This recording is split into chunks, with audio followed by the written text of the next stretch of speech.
You the Historical Vignette Series, brought to you by Rotary Central. For more than 110 years, Rotary members have used their passion, energy, and intelligence to take action on sustainable projects. The Cayman Islands, He hath founded it upon the seas. Talk Today is brought to you by Subway, open 24 hours in Countryside, Anderson Square in Georgetown, and Centennial Towers in West Bay. And by the Ministry of District Administration. Explore your history, explore your land, explore your sister islands. And Cayman Airways. Call them on 949-2311 to book your nonstop flights to Los Angeles and Panama. And Doctors Hospital. Peace of mind is important when life happens. Doctors Hospital, always there for you. Call 949-6066. But I do have some questions. There are more questions than answers. Cayman Islands' foremost listeners' participation program. Talk Today. What's on your mind, Cayman? If you're ready to talk, we are ready to listen. Discussing current events and local news, community spotlights, hot topics, listener stories, cultural and historical discussions, environmental issues, fun and lighthearted topics, guest interviews. Cayman, basically anything you want to talk about, we are ready to listen. Here's your guest host. Coming up next, we hear about education scholarships and the Pink Ladies Christmas Bazaar. Later in the show, we'll have some open lines so you can tell us what's on your mind. Hey, stay with me. It's next. Talk Today. Talk Today is reminding you to avoid any statements or comments which are abusive, derogatory, malicious, or defamatory. Do not use indecent language or make any statement that is false or misleading. Call 1-800-534-8255, 949-6990, 949-8037, or WhatsApp us on 925-3261. And now, back to Talk Today. Well, good afternoon, and welcome to Talk Today. I'm Charles Glidden. Glad you could join me here for the lunch hour, or maybe the lunch hours, depending on how you take your lunch. If you're watching online, you can see in a different studio here, different environment. Yep. We're doing some renovations in the other studio. So they just passed the budget. We're already spending it. How do you like that? I asked them to give me some more money, but they said, no, we're going to give you a new studio. So I'll have to settle for the new studio, I guess. I don't know. Hey. But actually, this studio here is where it all started for me. Radio came on many, many moons and suns ago. Yeah, this is where we did breakfast session from back in the day. Had some good times in here.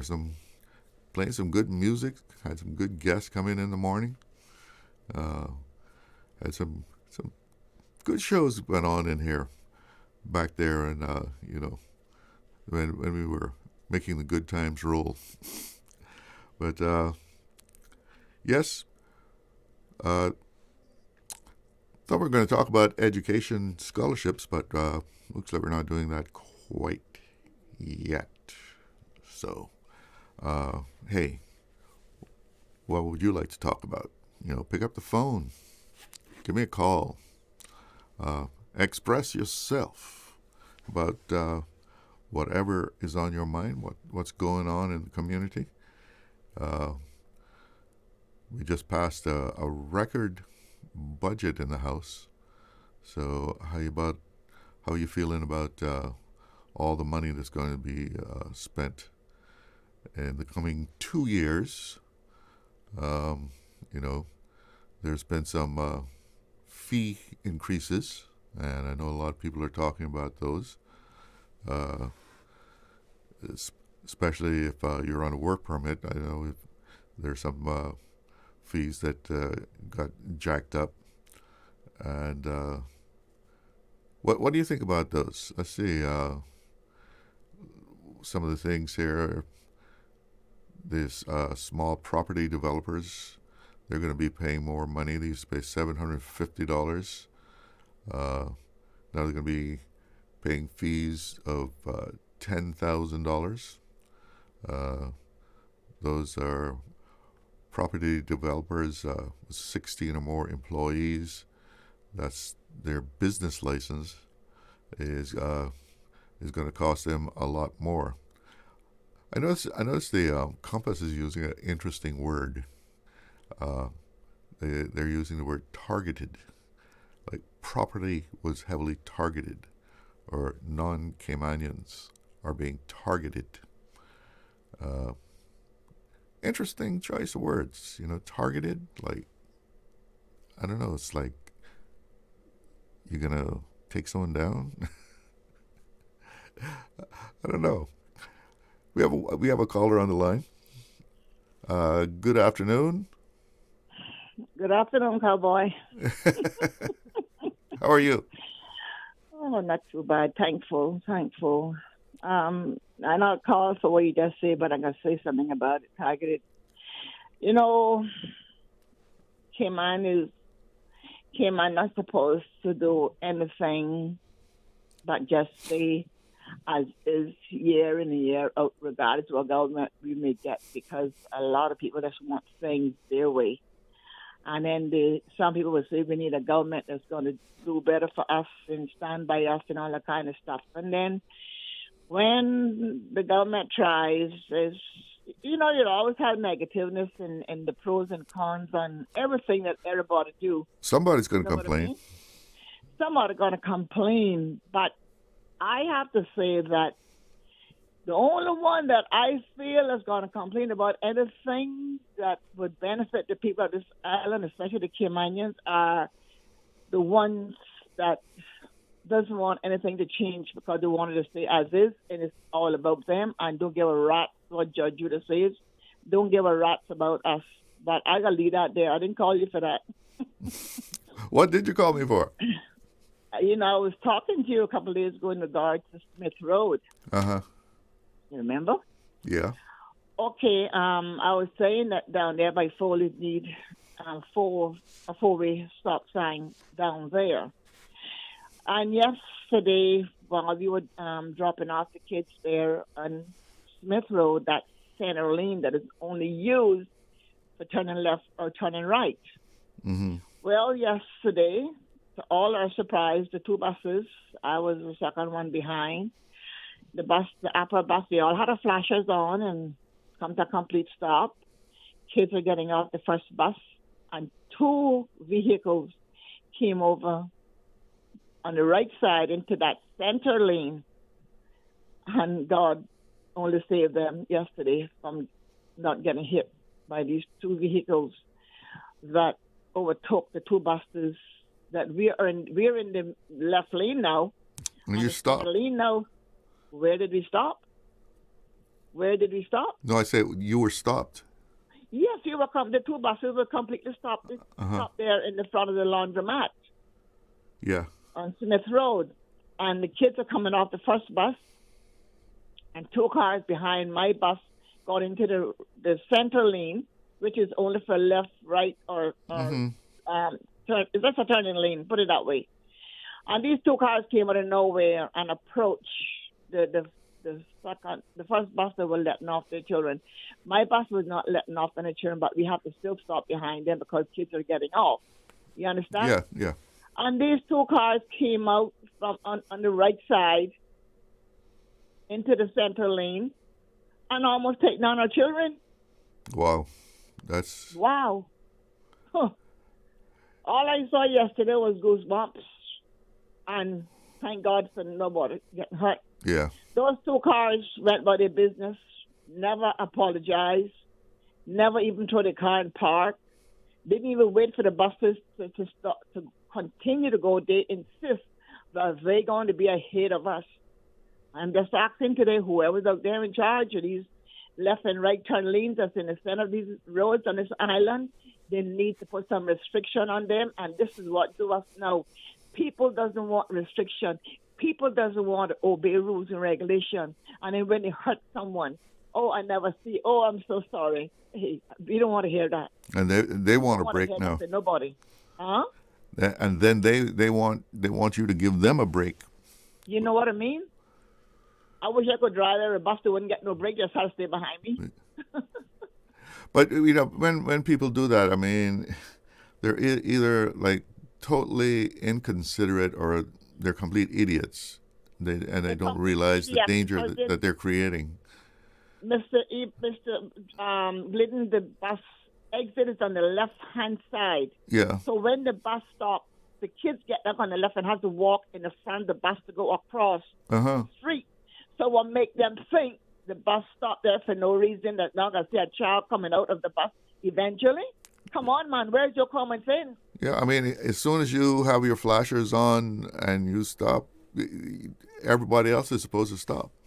Exactly, and they're doing us the same thing there by Kotora Walker's Road. They are doing us this, they're not middle lane there, but there's a left and right lane going, and they are across. The two buses there stop, and we both letting out children, and the people are crossing the bus like it don't even exist.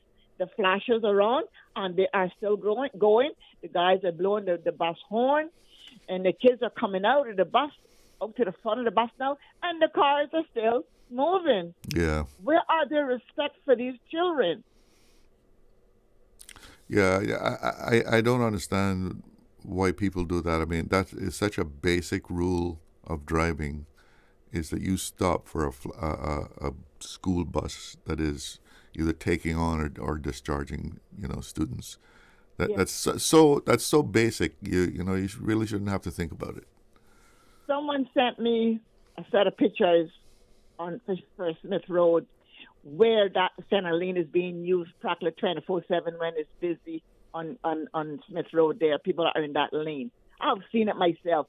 By the amount of cars that picture has in it, Mr. Glidden, you swear that was an extra lane for them to drive in regular. It's only a turning lane to turn left or turn right. Yeah. And they are abusing it. Yeah. Sounds like maybe it needs some more police patrol, during right after school there when after you were coming down there at that road. I cried for that now for the almost 18 years. I've been crying about the buses being stopped and the cars are not respecting them.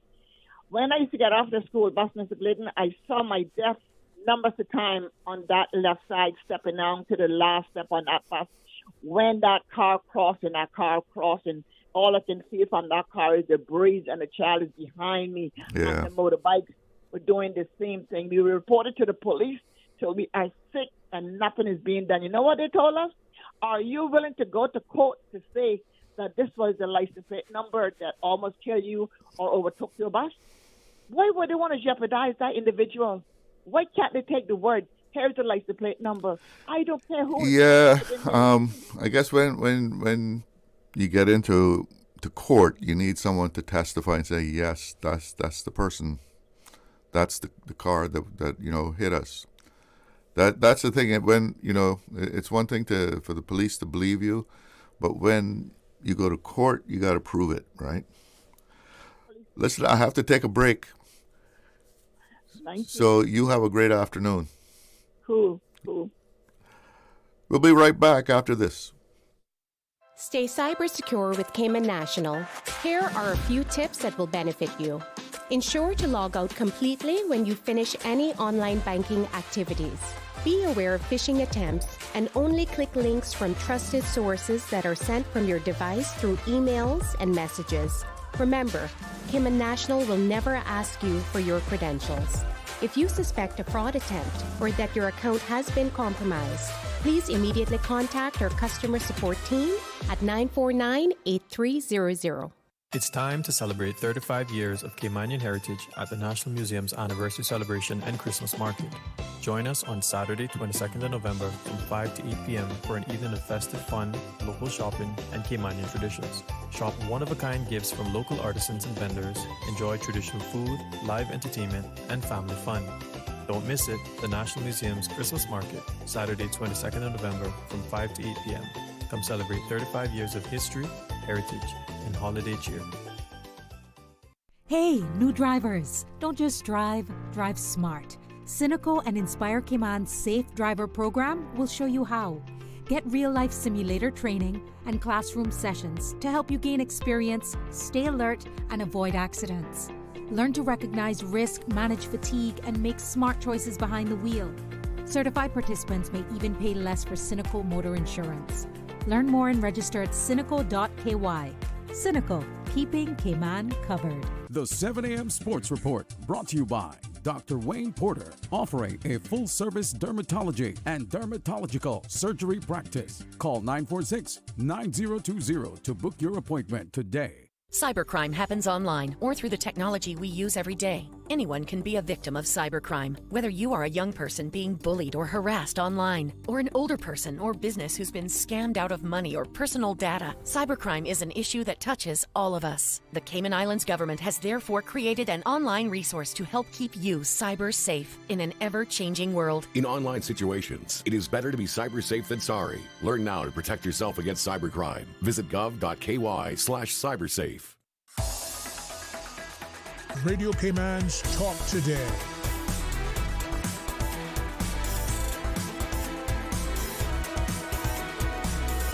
What is on your mind, Cayman?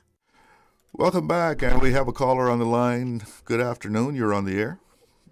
Good afternoon, Mr. Glidden. How you doing? Okay, and you? All right, man. This the fella that this the bottler, man. Okay. Calling you John. Yeah, John Wayne. Yeah. All right, Duke. I just want to lay something straight across to the listening public throughout these 3 islands. There's a report about the 2 young men that was in this battle here, Cayman Brock, with this Michette business at the bar. Okay. Now, careful now, because this is probably going to court, right? Yeah. But what I'm saying is, I know it ain't the fault of the radio station. It's the fault of the information that was sent to the radio station, and it's false information that they're giving out, which is not their fault, because they're saying that the 2 individuals are Cayman Brockers. I want the listening public to understand these are not Cayman Brock people. These are 2 Jamaicans that is causing that in this problem. They are not Cayman Brockers.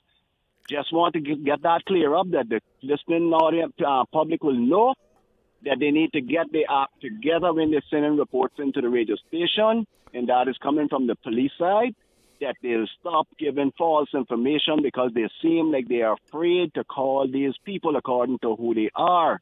When they are Brockers, they call them Brockers. When they are foreigners, they call them foreigners. They won't call them by their country name. What is wrong with our people that our people are turning against their own to make... Maybe they just said Cayman Brock residents. You sure it wasn't just Cayman Brock residents? Not Brock residents. They are not Brock residents. They don't live there? They are here on the permit or whatever they're under. Well, they are not Caymanians. They are not Cayman Brock. I understand that. But I mean, if they're there on work permit, I mean, they're living there, so... but that's they're residents, right? Yeah, that still doesn't put it in no perspective for them to say that they're Cayman Brockers, but they are giving wrong information and giving out to the radio stations. The radio station is not to blame. And they need to get their act together when they got to get these type of reports and let it known that these people are not Cayman Brockers. All right. Well, I think we got that cleared up. Thank you very much, sir. You have a good afternoon. And you. All right. You take care. We're drawing the line real thin there between residents, Brockers, and work permit holders. But I don't know. I always think that if you're on a work permit and you live in a certain place, you're going to live there for a year or 2 years. You are a resident of that place until you are no longer working there. And we are going to switch gears here. And if you're looking for a scholarship or you have a child that you need a scholarship for, well, this segment is for you. The Ministry of Education is offering scholarships for overseas study. And here to tell us all about that is Stephanie Scott? No? Who do we have? We have Dr. Shari Smith. Okay, I should have known better. Well, Dr. Smith, Thank you so much. So, is the scholarship actually open now? It's okay. So, well, tell us, how long is this going to be open for? What's the deadline? Okay, so first let me apologize. You were supposed to have Miss Stephanie Scott, who is one of our, she's our acting senior administrator for overseas scholarships. But Miss Stephanie is not well. She's got this flu that's going around. So Okay. Hope she feels better. Yes, we do. So you have me. But we are currently open on our portal for applications for the overseas scholarship. It is open until January the 31st, 2026. So persons have, basically 2.5 months to get their documentation in. And this is a first stage of several stages. So the initial stage is basically for them to provide us with their demographic information, their name, address, the area that they're thinking about studying in, and I think possible university options, and the proof that we need, which is a very contentious topic, right, these days, and I think it has always been, is they have to provide proof of being a Caymanian, because our scholarships are only for persons who are identified as Caymanians by the legal parameters, right? So that usually means... I saw something in here that Caymanian by right. Yes. So usually if they don't have status, then they need to go a status letter. Then they would have to go to the... what do they call it? Work. I don't know if they've changed names yet. And get a letter of either confirmation that they are Caymanian or the right to be Caymanian letter. There's several categories. If they're born after 1977. So that's complicated. It is. And I am praying that we come to some kind of way to identify Caymanians, which is really hard for me to say as a born and bred daughter of the soil, but that is where we are. So they have to. That's a whole different conversation. So so if persons are thinking of going to an institution overseas, whether on campus or online, this is when they would need to apply, and the funds would be available for September 2026. So this is for people who are thinking about starting school September next year. Yes. Okay. Yes. Now, what is the commitment that a person has to make? Are you committed now to come back to Cayman and work for government? You're not committed to coming back and working for government, but you are bonded to return to the Cayman Islands. Currently government has a higher fee, so that makes it a bit complicated. And we have students who are studying a variety of areas and careers. So, government doesn't have all of, couldn't hire everybody basically. So, but students are, if they take up the scholarship, they are required upon completion of their studies to return to the Cayman Islands. And there is room for work experience opportunities. So if a student graduates and has an opportunity to work overseas and gain that experience, which, when you're applying for a job, people always want some experience. The student would then apply to council and ask council's permission to defer their return for up to a year. And then that individual, obviously have to prove that they have a job lined up overseas and how it would be beneficial to them and so forth. That will allow them to get some actual experience in their field. Yeah. So we have, students who do that as well. So, but it's just key thing for us is communication. The other key thing for us is for persons to get their applications in. I mean, if you're already in school, then we want to see your transcript. Up to this point, we know that students in school haven't finished yet. We don't want to see we won't have final grades, but we should be able to see what you have up to this point. If you're a mature applicant So you may have been out of high school for more than 10 years. Then you may not have your high school, your transcripts.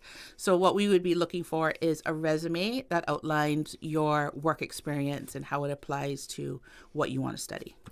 So is there a top age limit that you no longer can get a scholarship? There's no age limit in terms of you're too old to get a scholarship. You do have to be 18 years old to apply, or be turning 18 within your first year of studies. We have to take a little break. We'll be right back with more information on the scholarships. Did you know that Doctors Hospital provides urgent care services 24 hours a day, 7 days a week? And Doctors Hospital's urgent care physicians have access to the most advanced MRI and CT imaging in the Caribbean, providing reliable diagnostics when you need it most. When you need quality urgent care for an illness or injury, Doctors Hospital is here for you 24/7. Whether it's a migraine, chest or abdominal pain, shortness of breath, broken bones, or another urgent need, Doctors Hospital at the top of Walker's Road. Urgent care right now. Big news at Cayman Airways. We've added more flights to Miami, and airfares start from just $80 US each way plus taxes. You heard that right. This fare is less than the taxes and fees. Whether you need a day trip or an afternoon flight on a Friday, Cayman Airways has you covered for that Miami trip with fares as low as $80 US each way. Some conditions apply, and these cheap seats are limited, so hurry and book your seats today at CaymanAirways.com. More flights, more trips, more Miami with Cayman Airways. Wouldn't it have been grand if you had purchased land 30 years ago? It may not be 2020, but a perfect vision has never been more clear. Cayman Brac and Little Cayman, poised for growth with an eye on the future. Your land, your history, your future. Discover all that our sister islands have to offer. Attention students and parents, are you ready to explore incredible opportunities for your education? Visit the 2025 North American Boarding School Fair, Tuesday, November 18th at the Marriott Hotel from 6 to 8 p.m. This is your chance to meet with representatives from top boarding schools across the U.S. and Canada. Discover the right school for your future. Sign up today at bettywalker.com. That's BEDIWALKER.com. Don't miss the North American Boarding School Fair, Tuesday, November 18th at the Marriott Hotel. Social media, X, formerly Twitter, Facebook, Instagram. Interact with our talk shows on YouTube. Download our official Radio Cayman app, or you can log on to our website, www.radiocayman.gov.ky. You can also add us to WhatsApp on 925-3261. All the latest information, breaking news, community events, and more. Radio Cayman. Radio Cayman's Talk Today.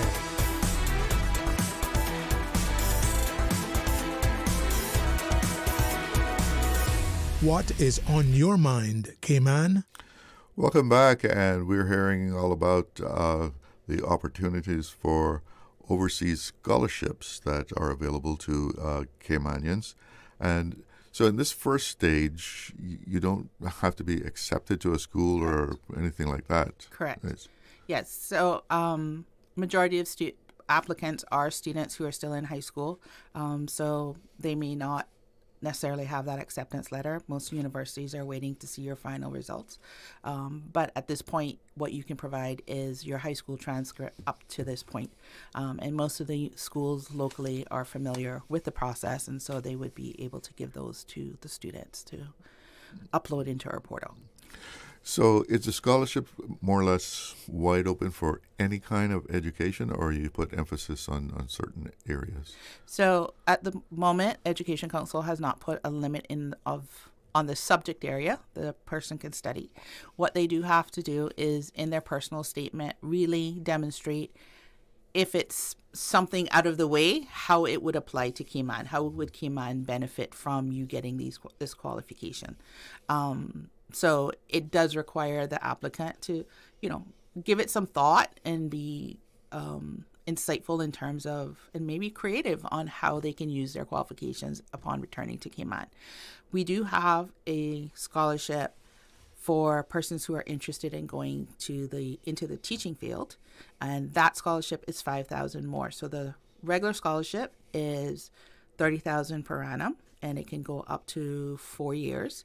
And then we have the Ministry of Education teaching scholarship, which is $35,000 per annum, up to 4 years, 4 years.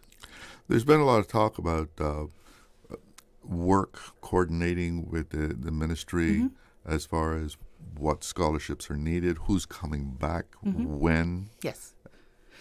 Any steps toward that yet? Yes, we are actually working with the Caymanian Employment Ministry to look at how they can use our data for their job.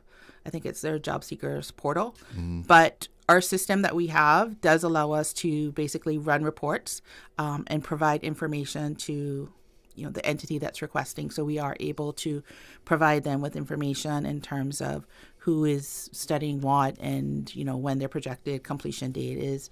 We also are able to share information. So if you have a job that you feel would be good for a young, recent graduate, you can always email us and we will provide you with a form to complete.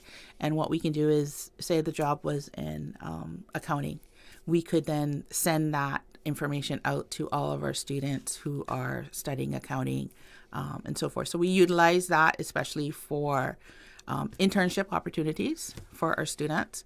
So we do have the facility to do that and share that information once the entity contacts us and completes the form, if we're able to provide that information. So other than the teaching scholarship, generally how much is available to a student to have a scholarship? They can get up to 30,000 KYD per annum. So we pay that out in 2 tranches. So the first year, depending on what their expenses are going to be, they can get up to 15,000. And then it is an academic scholarship, so they will have to provide grades at the end of their first term, demonstrate that they have met the requirements, and then if they do that, then we would provide them with the second up to 15,000 or what it is that they need. Does someone have to guarantee this scholarship if the student doesn't come? They do have to have a surety if they're going overseas. And basically that is so that, student doesn't come back, then we call the surety. Yeah. We track surety down. But if they're online and working, then usually they can stand as their own surety. So to get started, what do students have to do to get the ball rolling? Okay, so to get started, they need to log on to our website, which is www.moescholarships.gov.ky, and they would click on the 2026-2027 overseas scholarship, and that's for undergraduates or persons who are looking to do their postgraduate degree. So the website will have generally all the information that you need there. Yes. Right? Yes, it does. It's quite thorough, and I think our biggest challenge, unfortunately, is people just don't read. So we have, a FAQ on that website. So if you have any questions, we have the criteria on the website in terms of what you need to make or be able to provide to qualify for the scholarship. We have information about the scholarship. So it's a very comprehensive website. So persons just need to go on and have a look, and if they're interested, then put in their application and make sure they submit the application before the deadline. Click that button. And read. And read. And then you're good. If you can read and you can click the button, then you're good. You better be able to read if you go to college. Yes. So now, is there a preference as far as schools? UK schools, Canadian schools, American schools? More of our students are going over to the UK, and I think that is the factor for that is finances. The UK does have a cap on their tuition for home students, and as a British dependent territory, we are able to access that. that tuition. So we find that our students will, the $15,000 definitely covers their expenses over in the UK a lot better than if they were going to the US, and sometimes even Canada. Canada can be, reasonable depending on the university. Some of the private universities are quite expensive, but definitely I would say we've got more students going over to the UK because it's financially better for them, as well as they can finish their qualifications in 3 years rather than 4 years. Even the state universities in the U.S., if you're not from that state, they are expensive. Yes, and I think even if you are from the state, nowadays they have kind of stopped a lot of the financial support or financial aid, as they would call it in the U.S., for students. So it's really it's financially it is probably a better fit for students to go over to the UK right now. Okay. So people can get started from now to get the preliminary. Yes. How much of a process is it after you get started? So what we do is when we close the application at the end of January, our administrators will review to make sure that persons have, provided the adequate information, and then their application would then move to their final stage. And in the final stage, you have things like the medical to complete. You need to provide at that point your acceptance letter into the university and your final grade. So unless maybe they took a gap year, they might be able to get through get their notification that they've met the requirements a bit sooner. But majority of our applicants are going to be graduating June, and then if you're in A-level program, your results don't come until August. So there's still time to do what you need to do. If I could plug one thing, I would just say that for students who are not going to an English-based school, English curriculum-based school, if you're going to a school that is American-based or in Canada, one of the requirements still is that you must have a SAT or ACT score, SAT of 1100, ACT of, I think it's 22, or it might be 24, but that is still a requirement for the scholarship. So if you're going to one of the schools, you want to make sure you make arrangements to take one of those exams before you get to the final stage. So you can take those locally? Locally, there is a school, I don't know, I wouldn't want to say definitely, but I know that students can take it locally. If they go on the SAT website, then it gives them a list of different regions and what dates those regions would be offering the exams. So whether here locally or some students are overseas at high school, so they would be able to take it in their location as well. Does the Secretariat ever say, well, we really don't want to give you a scholarship to go to that school? The universities do have to be accredited, and it needs to be regionally accredited and preferably recognized in the degree you're going to study. If it's not regionally accredited, then the scholarship, you won't be able to access scholarship funds. So we have said once or twice. There's very few schools, but there are some schools. So make sure you're going to do your homework. Yeah. And if you're not sure, you can always reach out to the Secretariat, and we'd be happy to advise you. Mm-hmm. So give us the vital dates again. So the vital dates is that it closes on January 31st, 2026, and you can apply on our website, www.moescholarships.gov.ky for overseas scholarship, whether you're doing undergrad or you're doing a postgrad degree. All right. Well, there you have it. If you're looking for a scholarship to go to school, especially if you're looking to go to school next year, September, that's the information you need so you can get started, get the ball rolling right now. Exactly. And just get it in, and everything else will fall in place. All right. Thank you so much for giving us all this information. Right now, it's time to see what's making news. From Radio Cayman's newsroom, this is Headlines. Local, regional, international news. The Headline News is brought to you by Kirk Market and Health Services Authority. Radio Cayman Headline News, I'm Jevi Ebanks. The submarine cable modernization project is coming to Parliament on the 10th of December, and the minister responsible says it will, quote, deliver a new state-of-the-art fiber system, strengthening the bandwidth and reliability and national resilience. The 2026-2027 plan and estimate says the legislation will empower government to enter into an agreement with a commercial partner to construct and operate a submarine cable connection and enhance the, quote, national resilience of critical ICT infrastructure. In regional news, Trinidad and Tobago Prime Minister Kamala Persad-Bissessar dismissed former Prime Minister Dr. Keith Rowley's warning that the U.S. military activity in Trinidad and Tobago could endanger national security and provoke Venezuela.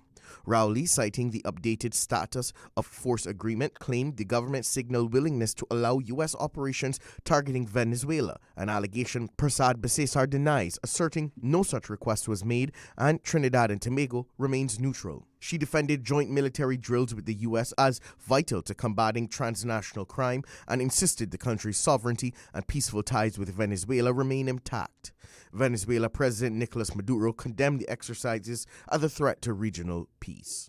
In Belize, Agriculture Minister Jose Mai has reportedly resigned from Prime Minister John Braciano's cabinet, though the government has not confirmed the move.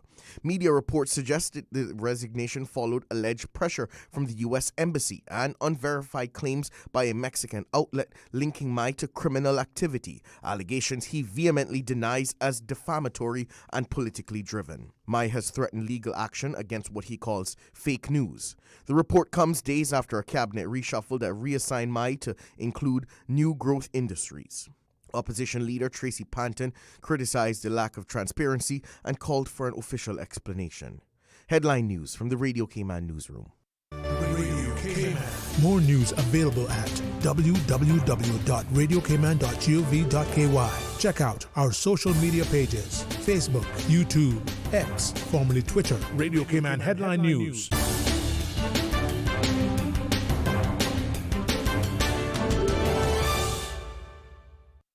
This holiday season, let Kirk Market do the roasting so you can do the hosting. Visit in-store or shop online and order your traditional family feast, complete with classic roasted turkey and ham, all the tasty sides and trimmings. Let the chefs at Kirk Market be your holiday helpers so you can spend less time in the kitchen. Order online at kirkmarket.ky or visit in-store today. And don't forget to visit the florist at Kirk Market to find the perfect centerpiece for your table. There's no place like Kirk Market for the holidays.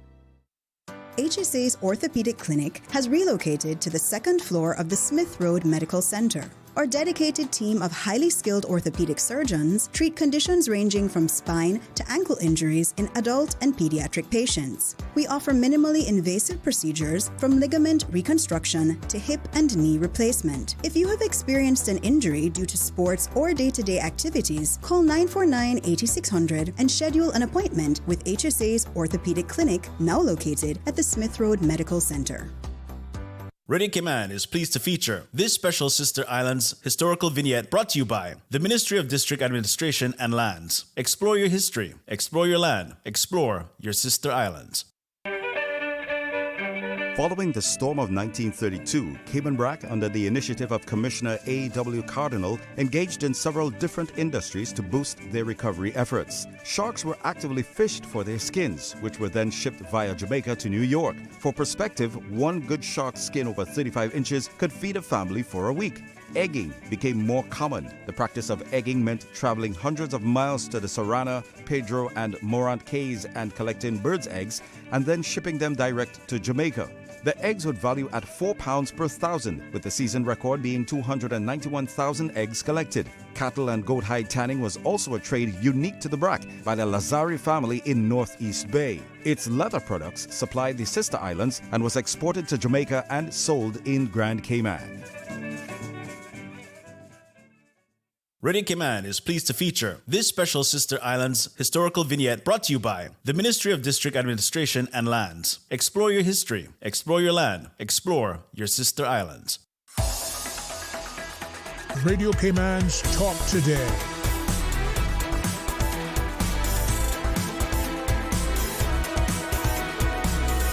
What is on your mind, Cayman? Welcome back. And the Pink Ladies Bazaar is a well-known event here in the Cayman Islands. And we have two Pink Ladies right here in the studio with me now to tell us about the bazaar that's coming up. We have the director, Faye Lippett, and the deputy director, Noelle Kelly. Ladies, good afternoon. Good afternoon.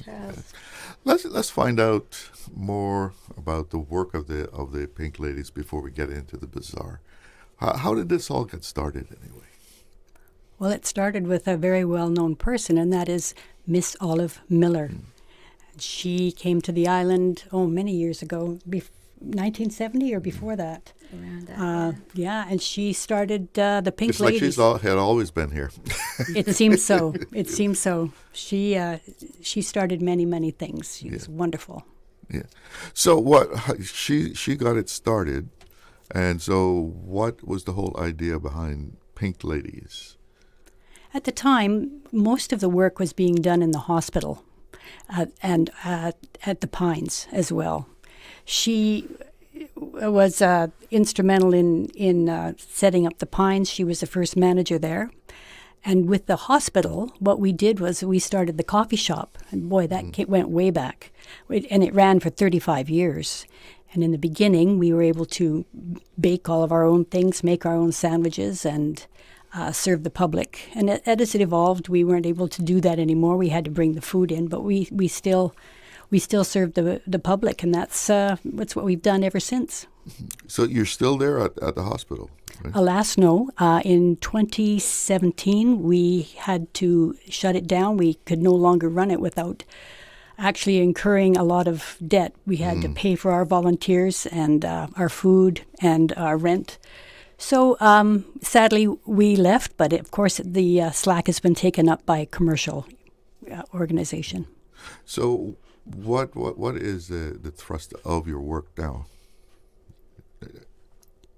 today? Today, we still do services towards with the Pines. We help out with the Pines. We help out with Jasmine and all the other organisations as well that require. Since the coffee shop closed, that was kind of like a full-time job. We had to schedule it out, but now there's a lot less Pink Ladies too, and so we just kind of go out. We help with Jasmine, we help with the NCVO, we help in the Pines. So it's just we're kind of going back to the days when Miss Olive started as a service rather than a fundraising committee. We were mostly just a service to the hospital as well. So if the hospital needs anything as well, reception covered or anything, they reach out to Pink Ladies and we can always go and help. It's harder to get volunteers these days? Oh, yes.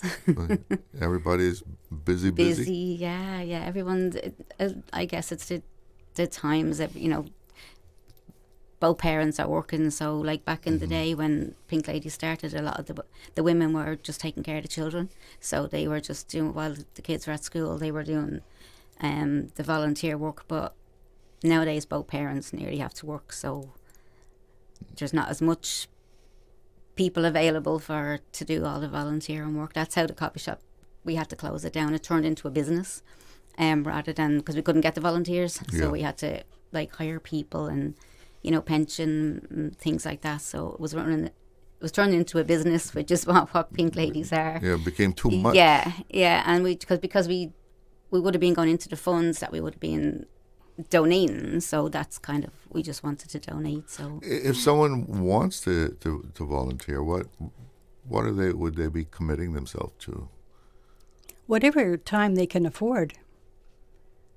We're certainly not a full-time organization. We have two main events, main fundraising events, and that's the Christmas Bazaar and the fashion show in the spring. However, we also do bingo once a month in Jasmine. We help out at various things like, for example, Halloween. We are at Kamana Bay giving out treats, and we're also at the Pines helping out with treats there. We have a water stop for cancer. What else do we do?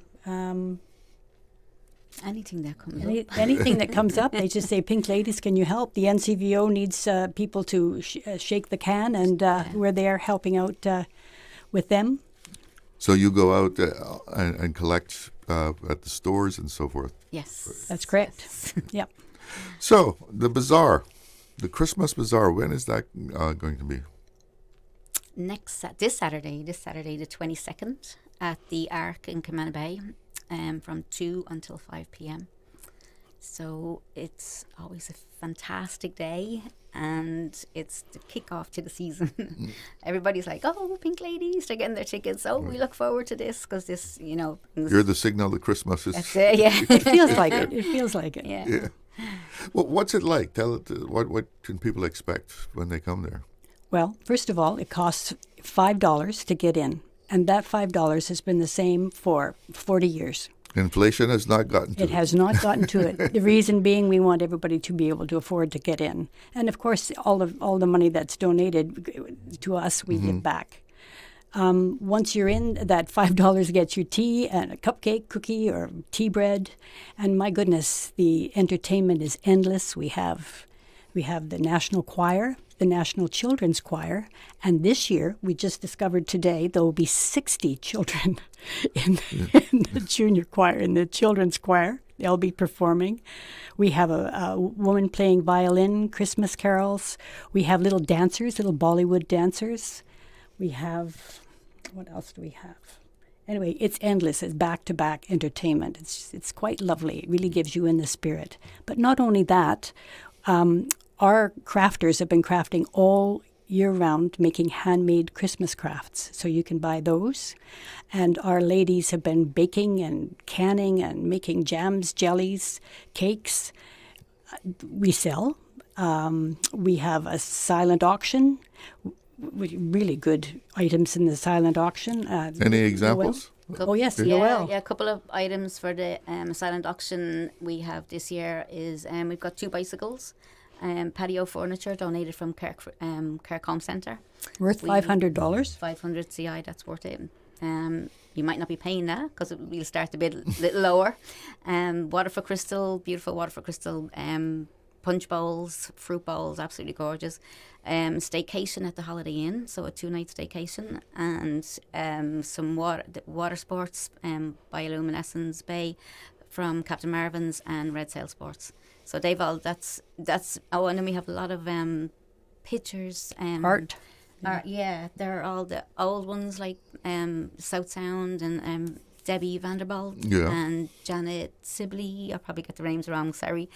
So we have 6 or 8 of them, so they're all up for auction and they're all originals and they're framed as well. So they'll all be there as well. And then we have the raffle, which at the moment we have 50 baskets already prepared, tied up, everything. There's a voucher in each one. With donations this year were absolutely fantastic. People giving us gift certificates were amazing. To name a few, we've got Eats, Cayman Villas, Sea Harvest Restaurant, Red Sail, Kirk Freeport, Godfrey's, Yeehaw Horse Riding, so that's a new one for us. So we have that, so it's good. Never heard of that before. Yeah, it's a local girl, and she came to drop off the gift certificates, and she said her grandmother loves the bazaar. So there you go. There's 2 tickets. Tell her to go and bring a friend. So we have Off the Peg, Bliss Yoga, Pest Solutions, Pest Kill, Vigoro. I'm trying to remember everybody. The Falls Restaurant, Eats, Georgetown Yacht Club, Ragazzi's, Lazy Lizard, Cayman Airways. Oh, Cayman Airways gave us some gift certificates as well. So I'm sure someone will want those. Yeah, absolutely. So, Ledger and Looms, it's always been there for us. Yeah, Ledger and Looms as well. So yeah, we've got a lot. We've got 50 gifts. Prizes for the raffle, 50 baskets, and then I think there's 20 things on the silent auction. So there's lots for you to. So the raffle is from the ticket that you get for your $5? No, when you come, we have tickets at the raffle table. Oh, okay, that's a separate ticket. That's a separate ticket. They're $5 each as well, or 3 for 10, or 10 for 25. So you can do one and you might win something. You do 10, you might win 10 things. It's just all randomly pulled, yeah. Oh, so It sounds like, a lot of opportunity to win things. Yes.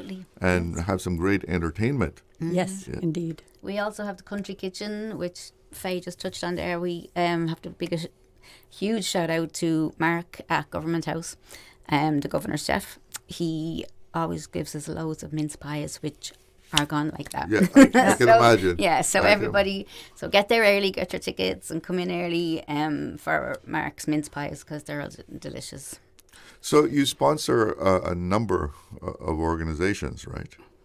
We do. We do, and the money that we get from our big fundraisers, we put it in, and then Faye has some numbers there that she can share with you for all the different. Sure. We have, between the Christmas Bazaar and the fashion show, we give away $40,000 every year, and that we do that in January, and it goes to the YMCA, Acts of Random Kindness, the National Trust, Lighthouse School, Cayman Arts Festival. The NCVO is a big one, as is the Pines, our major one. Those two are our major donations. Inclusion Cayman. We're helping out with the community farms who really need it these years, and Special Olympics. So you cover a lot of ground there. We did. There's, I think we have 9 or 10 charities that we help out. I saw something about community farms. I think there's a story in the paper today. Yes. What are they about? That sounds kind of interesting. Well, I think that's a dancing policeman that runs that. I know that Fabian, right? And he just grows plants, and people who need food, they come and pick up the plants, and they can grow them themselves, which in their backyard, which is a wonderful idea. I know that the garden club helps out with that. They sprout the herbs and cucumbers, whatever, and give it to Fabian, and he starts the plants going, and then you can come and get it if you need it. Yeah, I think he also gives away food. Some people donate food to him to give away, so he's just giving. But when you're a one man organization, he does need help, and it would be nice to get people to help him out with that as well. So I see from the list there, you really stuck with the roots of your organization with the NVCO. Yes. Yeah. We come under their umbrella. Miss Dello started the NCBO, and then the Pines and Pink Ladies are under their umbrella. So they're our parents. They're big time. They will be there as well. They have a very large white elephant table, that has lots of goodies at it. And as I mentioned before, if they need help, they give us a shout, and we try to be there for them. Also, the YMCA will be there for the children. So there's a children's corner, and they're great. They have those kids coloring and busy all the time. And I forgot to mention that the garden club will be there. And the garden club has its members growing lovely plants, trees, and they are outside of the ARC, the Arts and Recreation Center there, and at the International School, and the prices are excellent, and the plants are lovely. So you can actually buy plants from them. Absolutely, yeah, lots of plants. So if you would like to have a really good bargain on plants, that's the place to go. Now, do you actually do any actual physical volunteering, like at the Pines and so forth, or is you're more, a financial support organization? No, we help out. Pam Webster, one of our Pink Ladies, she's on the board. She's on the board of the Pines. So just Halloween, she had lots of kids there with pumpkins and helping the older people, show them what to do and things like that. So October, it's Pink Ladies' birthday month at the Pines. So we get lunch for them, we bring them a cake, and then we help feed the older people that can't do it themselves and stuff like that. And we bring the gifts for the and we bring birthday gifts, people. yeah. So there's always, every month, there's a couple of people that have birthdays in the Pines, so then we bring a gift for them, and we get the lunch for them and cake and stuff. So imagine that means a lot to them. It does, yeah. They love coming in, and then sometimes I don't know, they used to have some carol singers or something. We used to go as well, like a long time ago. Probably haven't done that in a while. Well, yeah, and I think that the Cayman Arts Festival is trying to get the children together to come and sing for them. That's something that Mary Esquina is trying to organize. Things have changed at the Pines. I'm not sure if everyone's aware of that. We used to be able to go in and see and help feed a lot of their people. But nowadays, the government found that it's much more cost efficient to keep the folks that were in the hospital, they're bedridden in the hospital, to keep them at the Pines rather than at the hospital. So many of the patients there are bedridden, so you can't even see them. There's not a lot walking around. Oh, really? Yeah, that is a change. Yes. Yeah. Now, you also have another fundraiser. I think you mentioned it a while ago. We do, and is that one is a lot of fun. A lot of ladies come, and so the idea behind that is that we ask for high-end, gently used clothing to be donated. We collect it. It's usually, there's a box there at Jasmine. We collect it, and then we sell it at the big fundraiser, which is we rent the ballroom at the Marriott, and the ladies come, and oh my goodness, you can get 100, 200, 300. Last year we had two $1,000 dresses, and you can get your dress is the average price is about what, $25? Mm-hmm. Yeah. And there's jewelry, shoes. Oh my gosh, we got donated. You wouldn't believe the shoes we got donated. Jimmy Choo shoe. But did you just say there was $1,000 dresses there? We got two $1,000 dresses. Yes. And so what? They were auctioned. Is that? Did we auction them, or I think we auctioned one, and then we put the other one up for sale to see who would take it. Unbelievable, but we have gorgeous gowns. It's so much fun. The ladies come, and it's shop-a-rama. And then we go in to the ballroom, and we have canopies and endless Prosecco, thanks to Jacques Scott, who donates endless Prosecco to us. No, it's not Jacques Scott. It's CDG. CDG, excuse me, my mistake. CDG provides Prosecco. A lot of it, so it just keeps going. And then some of our ladies don the beautiful gowns and do a catwalk. It's fun. So it's done in the form of a fashion show. Yes, it is. Yeah. So you got a good turnout for that. We certainly do. Usually we have to cap it because the ballroom is not that big and you need space and stuff. So it's usually 185, I think. 185. Yeah, 185 you squeeze in there. Yeah. Yeah. Tell us a little bit about your work at Jasmine. Well, we help out on once a month on the first Wednesday of every month, and there's a bingo. Pink Ladies do a bingo for the patients that are there, for families that have lost people to cancer. So it's open for anybody to come in that has been associated with Jasmine. So the bingo's on. There's cookies and sandwiches and juice and that. Sarah Pink Ladies bring that, and there's also little prizes when you win the bingo. Full house.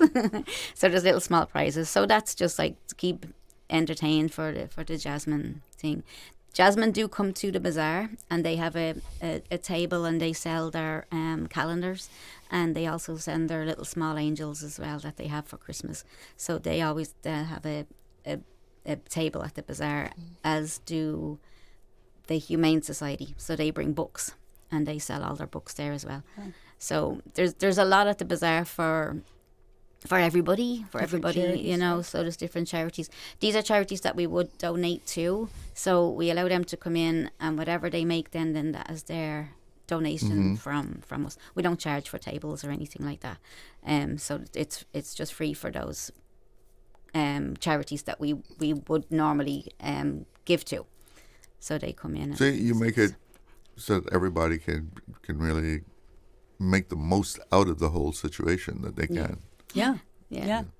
And another example of heeding the call is when Jasmine needs help, they call on us. And for example, their Light Up a Life coming up in December called on the Pink Ladies. Can you help out? So we'll be there as well. What kind of help do you give them in that? We'll be circulating, and I think that they take money for their tree. I'm not sure exactly what they want us to do this year, but we'll be there. How many of you are doing all this? 6. Well, we have a membership of around 100, but of Yeah. course we have a core of about Yeah. 24 ladies that are always there helping out, maybe even less than that, yeah. Yeah, probably about 10 to 12 is the core. Like the executive committee, there's 6, 7 of us on, 8 of us on the executive committee. So we would meet through the year to organise things and do this and that. But the membership is probably about 80 to 100 ladies that. But then again, a lot of them are snowboards, so they're only here for the winter, and then they'd be gone for the summer and stuff. I So see. it's not people that are like here year round. So it's that core of, well, you say 24? Yeah. That keeps things moving. Yes. Yeah. As in most Yeah. organizations. Yeah, a lot of Yeah. things, depend on that core group of people. Yeah. That are committed and keep the show going. So how would people get in touch with you if they wanted to get involved? We have, we're at pinkladies.ky, very simple. They can look at that, and if they want, drop us a line there saying, we'd like to join, we'd like more information. A lot of information is on Facebook.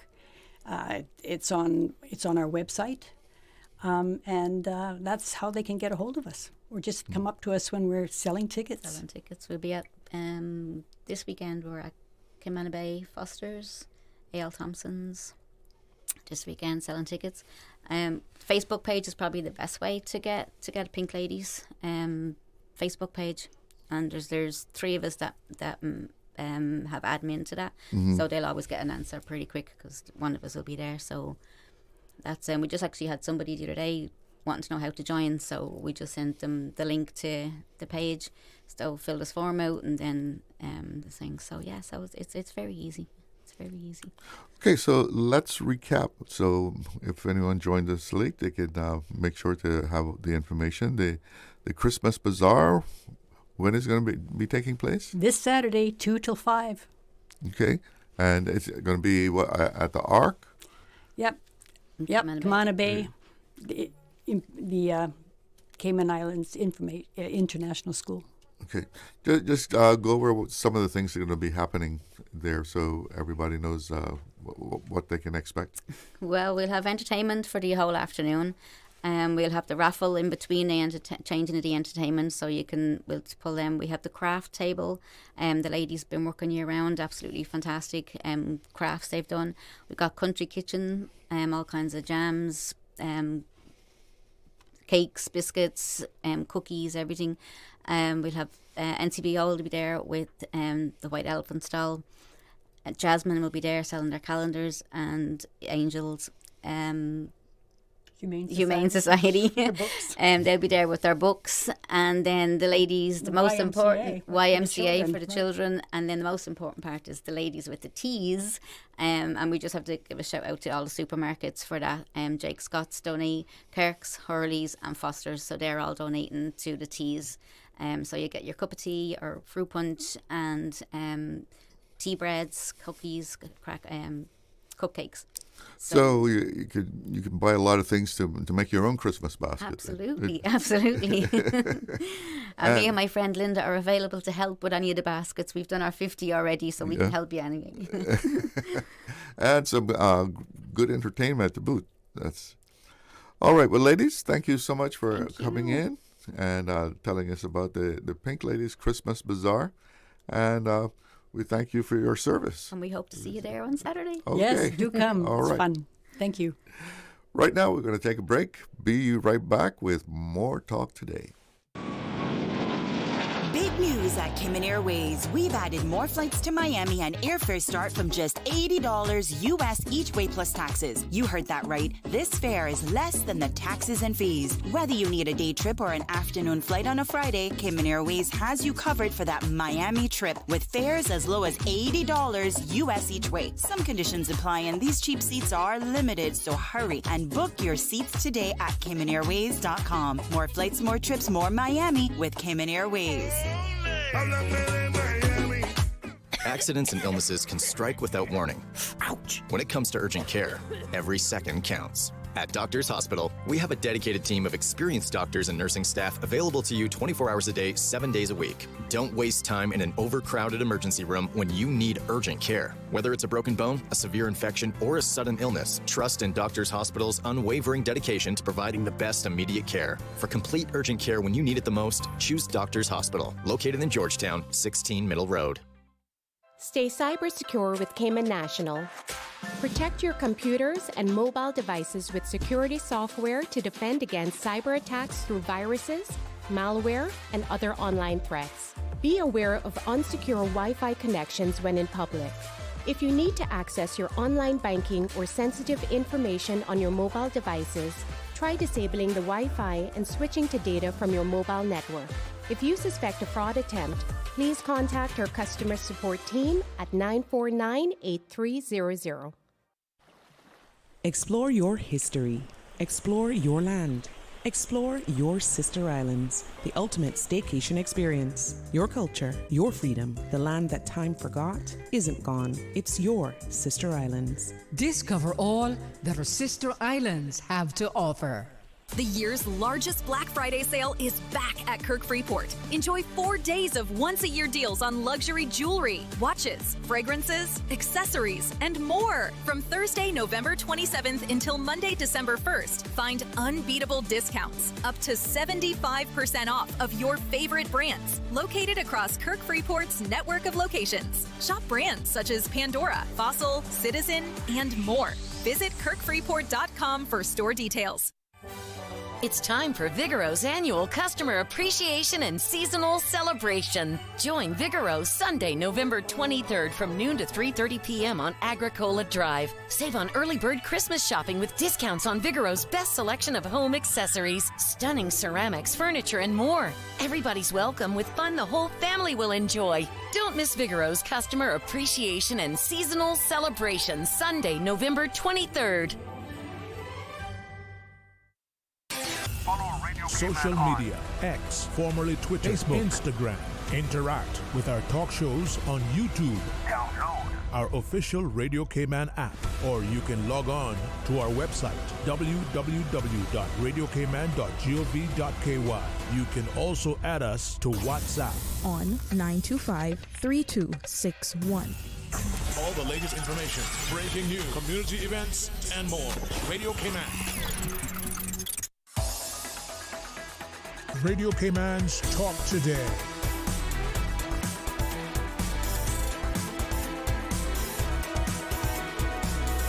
What is on your mind, Cayman? Welcome back.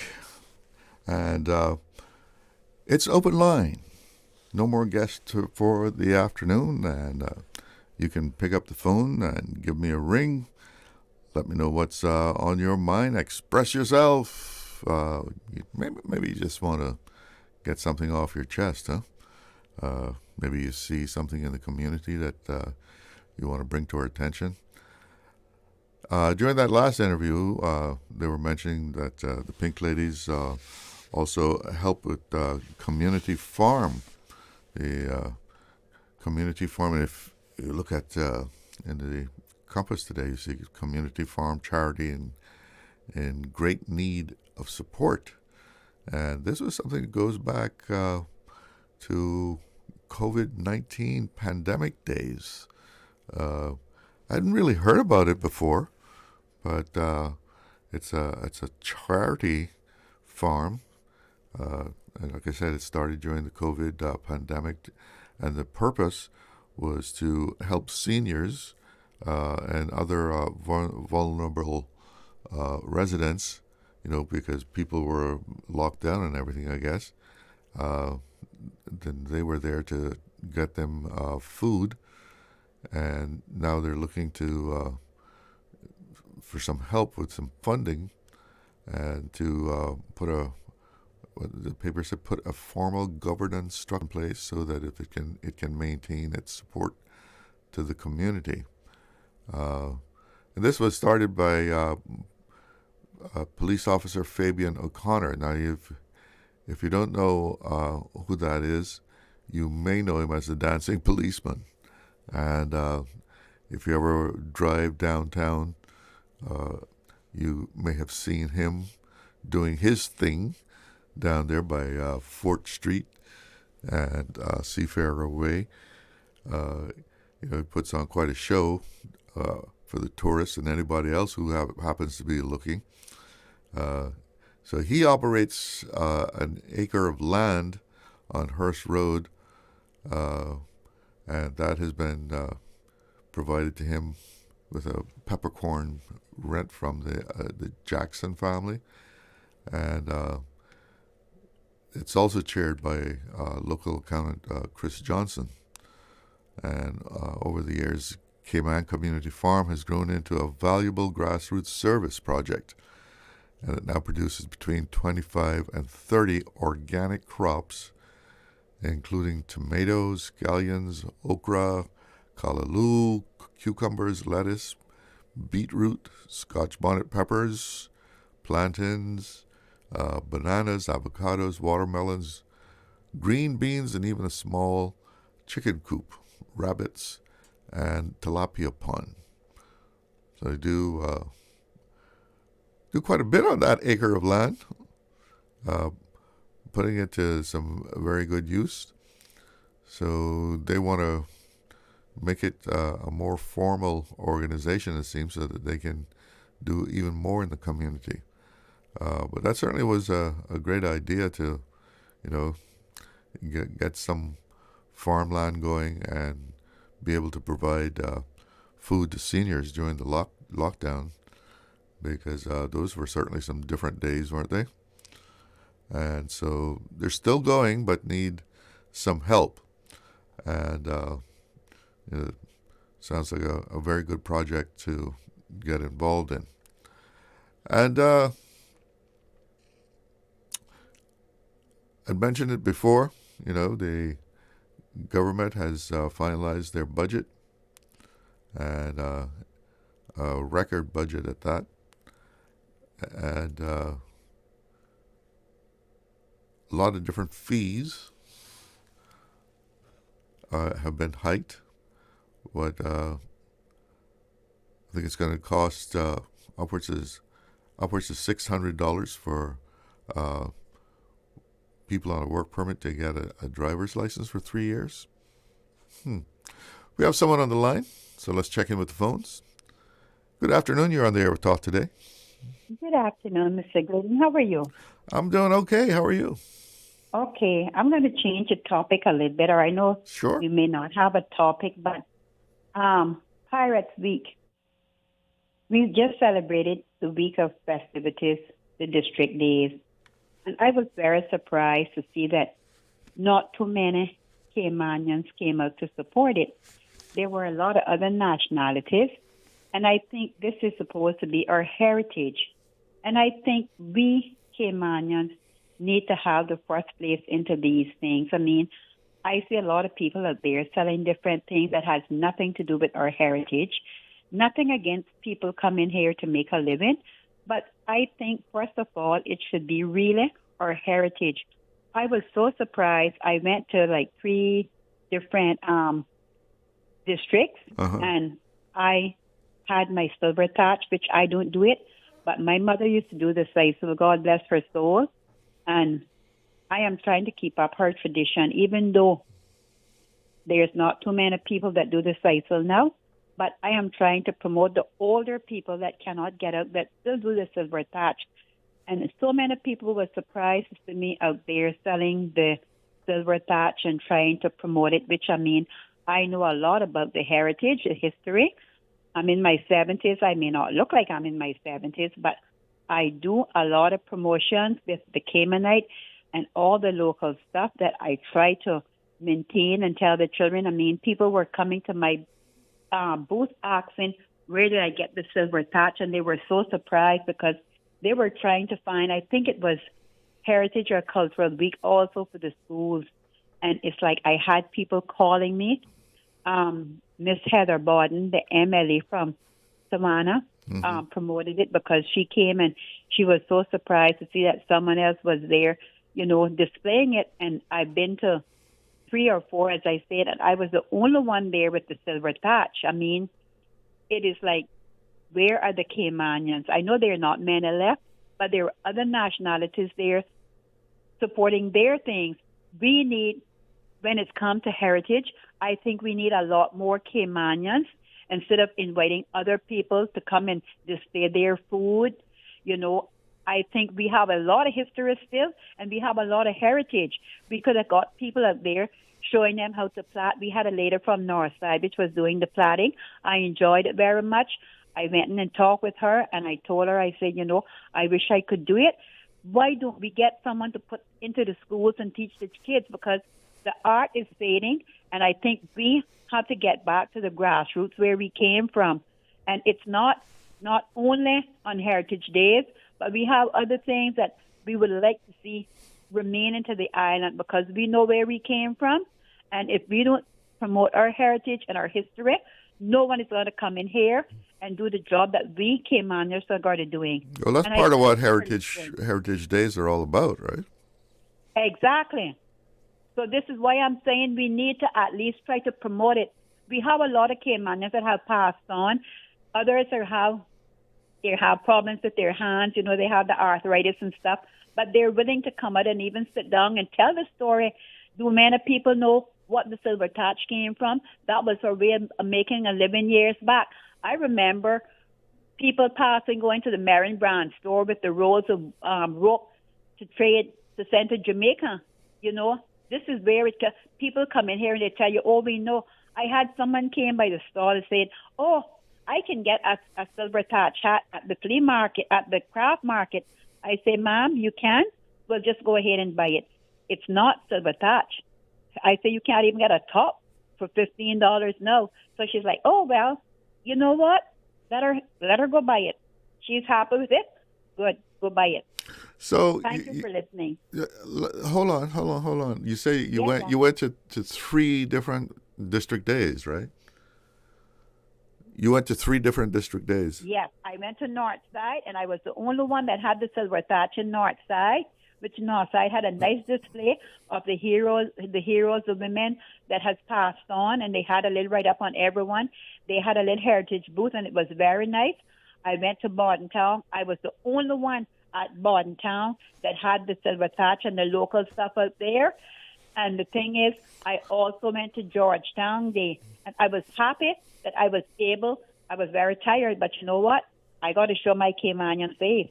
So why do you think there weren't more there wasn't more Caymanian involvement in the Heritage Days? So? Well, this is why I'm saying we need to promote needs to promote Caymanians. And this is why I'm not sure if they're getting scared of other people coming in and taking over, or they're just not, But the thing is, you have to have people that can do this. Get on the phone and call them. It's like you're a Christian. Get on the phone and call your people in the church and say, well, can I pray with you or something? It only takes one phone call to get these people out. That's all it takes. You can call the older people. You can sit down. You can show them how to plait. You can tell them how to do it. If they don't even be able to sew it, we love to hear people, and we love to see people that do it. I wish I could do it. But this is why, Cayman has to be for Caymanians. That is our heritage, and we need to put it in. First of all, Caymanians come first. No one can tell you.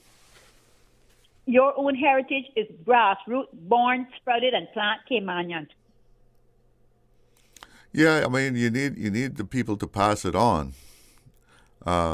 Because I know in years gone by when you went to the Heritage Days, there was a lot of that kind of stuff going on with demonstrations and that sort of thing. I don't know whether a lot of those people have passed on or what the situation is. Well, there is still a few that do it. I know, but that's what I'm saying.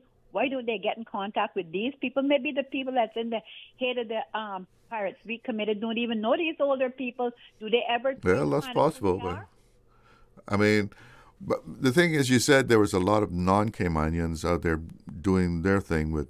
I don't know what they were showing off their culture. Is that what you're saying?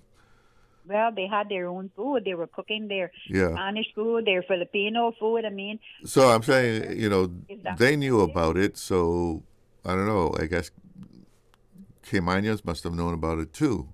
no offense to no one, but I think Heritage Day is for Caymanians. That's our heritage. So what We cannot you're saying that they just shouldn't even be allowed to do that? I mean, Well, that's the same saying. If they want to have their day, assign them a day. There's 7 days in a week. Give them a day to do what they want to do. But I personally think that Heritage Day should be for sprouted, plant-growing Caymanians. okay. Thank you for listening. Have a good afternoon. You have a good afternoon too. We'll be right back with more Talk Today. Stay cyber secure with Cayman National. Here are a few tips that will benefit you. Ensure to log out completely when you finish any online banking activities. Be aware of phishing attempts and only click links from trusted sources that are sent from your device through emails and messages. Remember, Cayman National will never ask you for your credentials. If you suspect a fraud attempt or that your account has been compromised, please immediately contact our customer support team at 949-8300. Did you know that Doctors Hospital provides urgent care services 24 hours a day, 7 days a week? And Doctors Hospital's urgent care physicians have access to the most advanced MRI and CT imaging in the Caribbean, providing reliable diagnostics when you need it most. When you need quality urgent care for an illness or injury, Doctors Hospital is here for you 24/7. Whether it's a migraine, chest or abdominal pain, shortness of breath, broken bones, or another urgent need, Doctors Hospital at the top of Walker's Road. Urgent care right now. Big news at Cayman Airways. We've added more flights to Miami and airfares start from just $80 US each way plus taxes. You heard that right. This fare is less than the taxes and fees. Whether you need a day trip or an afternoon flight on a Friday, Cayman Airways has you covered for that Miami trip with fares as low as $80 US each way. Some conditions apply and these cheap seats are limited, so hurry and book your seats today at CaymanAirways.com. More flights, more trips, more Miami with Cayman Airways. The offices of dermatologist Dr. Wayne Porter will be taking appointments from November 17 to 22 at his Crew Road Clinic. Appointment slots are limited. Whether you're seeking advanced skincare, Botox, filler, cosmetic enhancements, or simply looking to reduce wrinkles, Dr. Porter offers a full-service dermatology and dermatological surgery practice. For more information, email dr.porterkman@gmail.com or call 946-9020 to book your appointment today. That is 946-9020.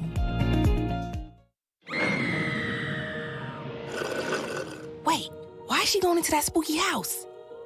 Who's that creepy old guy? And where are her friends? Why is she going in the basement? Nothing good is down there, sis. I bet you the creepy caretaker did it. Did you see his fake eye? Okay, maybe not the caretaker. Hush. You hush. I'm solving a mystery. We're like the person who doesn't ruin the movie. CG Brinke. Good like that. Starting January 1, 2026, the minimum wage in the Cayman Islands will increase to CI $8.75 per hour. This change is designed to ensure fair pay and to support workers across the islands. Whether you're an employee or an employer, it is important to understand how this adjustment affects you. Learn more about the new rate, how it's applied, and what it means for your workplace by visiting gov.ky/DLP or email minimumwage@gov.ky. When a tropical storm or hurricane is on the way, knowing the alert levels and their colors can make all the difference in keeping you safe. The more you understand, the better you can prepare. Know your colors, know your risks. Here are the different colors and what they stand for. Yellow, alert, stay alert. Orange, watch, prepare for impact. Red, Warning, take action now. Gray, assessment. Conditions are being monitored and assessed. Green, all clear. Remain vigilant and stay informed. Be ready, stay safe, and act when the alert comes through. For more on what each phase means or actions to take in each phase, visit caymanprepared.ky. Radio Cayman's Talk Today.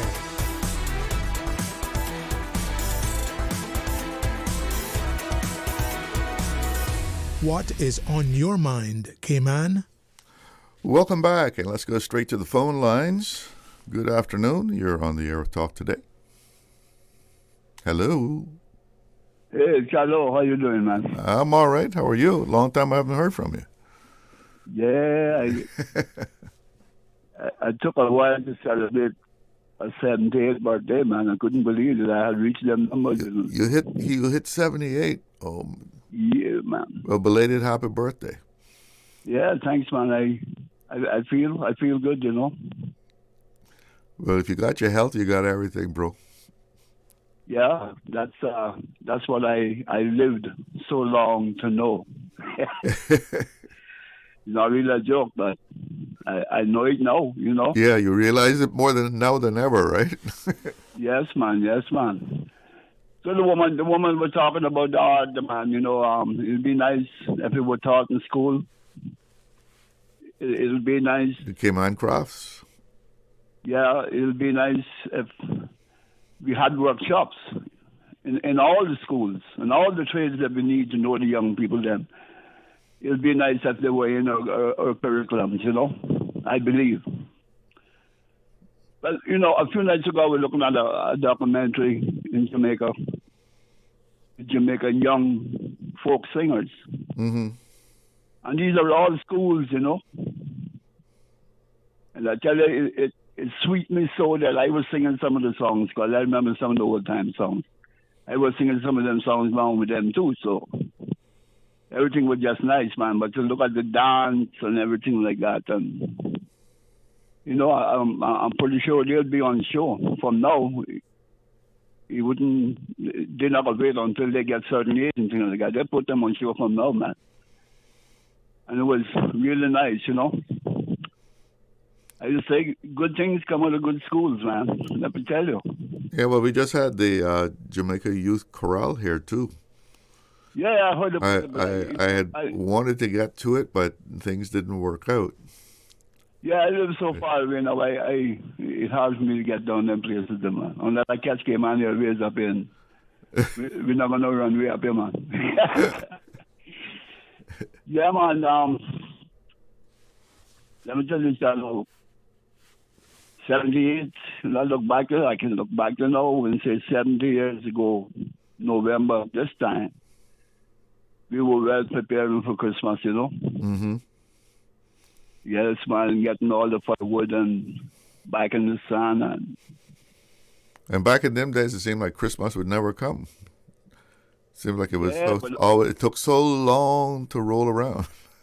I know what you mean, Charlo, but you know, enough times I think about it, you know, and say, well, boy, that was just because I was just a child, but time was going fast from then too, you know. Yeah, moves fast now, right?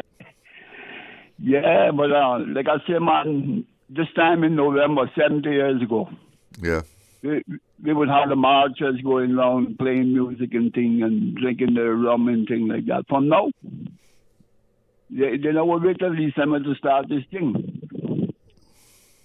So, well, it doesn't look like they're waiting until December to start now. If you look around the place, I mean, especially a lot of the stores, they're already out there with the Christmas stuff, you know, encouraging us to buy things for Christmas,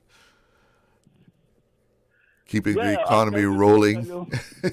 I tell you though, I don't know if it was because I was just a little youth, but boy, the feeling of Christmas, those times, boy, it's a long time, and I had them feelings. I don't know if I will feel them feelings again, you know what I mean? Because of so many electronics in it, and I don't know, man, and singing Christmas trees and things like that. all them things is so new to us. Yeah, well, you know what I mean? They said the only thing that's consistent is change, right? It's a different days. Yeah. Well, listen, I got another caller to get in here before I go to the news. Yeah, man. But good to hear from you. Yeah, man. Same here, man. Same here. All right, you have a good one. Yeah, cool. And we have another caller. Oh, they they hung up. But okay, Leon, I really did have a caller. I did. Yeah, we I guess they got tired of waiting. So, but you can call back if you want. Go straight on the air right now. But as we were mentioning before, we have a record budget for the Cayman Islands for the 2026 and 2027 budget years. And they have raised the fees on quite a number of things. What was it? One of the increases at the top end, we have the direct investment certificate. That's where you can invest and you get a residency certificate if you put enough money down, and that will increase from 20,000 to 50,000. Of course, I guess for those folks that's still chicken feed, right? And permanent residence for persons of independent means will go from $100,000 to $200,000, and I'm pretty sure they can deal with that. Now, looking at some other things, work permit fees, the administrative fee, and that's the fee that you pay just to submit the work permit, right? To cover it's like a handling fee. So the administrative fee that was $100 previously. Now, if you want to submit a work permit, you got to pay $500. So I guess people will think twice now. Do I really want to apply for this work permit? $500 to submit a work permit, and temporary work permits have also gone up. Am I reading that right? Yes, and work permit, temporary work permit fees increased by 200%, and that's according to the income involved there. Immigration fees are expected to earn an extra $15.4 million in 2026 and $17 million in 2027. And for people on work permits or otherwise that aren't Caymanians, a 3-year driver's license or a 3-year license. A 3-year license for both cars and motorcycles will jump to $600, which right now it is currently at $75. And then for heavy equipment, trucks and buses will now cost non-Caymanians $750, and that's up from $120. And those increases will raise $9.6 million in 2026 and the same amount in 2027. Realtors with non-Caymanian agents will see their business license increase to $10,000 from $750 currently. and business licenses for property developers with more than 15 employees will jump to $20,000. That's up from $750, while those with 15 employees or less see an increase to $10,000 from $750. So some significant increases in revenue-raising measures there. Perhaps you want to talk about that when we come back. We're going to be going into our last half hour. Right now it's 2 o'clock, so let's see what's making headlines. From Radio Cayman's newsroom, this is Headlines. The headline news is brought to you by Kirk Market. Headline news from the Radio Cayman newsroom. I'm Jevi Ebanks. Finance Committee is scheduled to resume today at 11 a.m. MPs are expected to consider the budgets for the Office of the Commissioner of Police, Parliament, the Ministry of Caymanian Employment and Immigration, and the portfolio of the Civil Service. Make sure to tune in to our sister station, Breeze 105.3. In regional news, Trinidad Prime Minister Kamala Persad-Bissessar has extended her ban on carnival fetes to include the Halsley Crawford Stadium and the Jane Pierre Complex, weeks after halting events at the Brian Lara Cricket Academy. Citing noise pollution, she instructed Attorney General John Jeremy and Sports Minister Philip Watts to enforce the ban, with exceptions only during Carnival Week. Events at Ministry of Sports venues must now run between noon and 10 p.m. Persad-Bissessar also pledged new noise and fireworks legislation by the end of the year. Critics, including former Culture Minister Randall Mitchell, warned against stifling the creative economy, while San Fernando Mayor Robert Parris proposed expanding Skinner Park's role in Carnival. An International Monetary Fund team led by a new mission chief, Alberto Behir, is in Suriname this week for an Article 9 consultation following the country's completion of its U.S. $572 million extended fund facility in March 2025. The Central Bank of Suriname said the mission will assess the medium-term consistency of Suriname's macroeconomic framework, focusing on monetary and exchange rate policy. President Jenny Geerling-Simmons confirmed Suriname will not pursue another IMF program, but remains open to technical cooperation. The previous program aimed to restore fiscal responsibility, protect vulnerable groups, and strengthen governance. Headline News. I'm Jevi Ebanks. www.radiocayman.gov.ky. Check out our social media pages: Facebook, YouTube, X, formerly Twitter. Radio Cayman Headline News.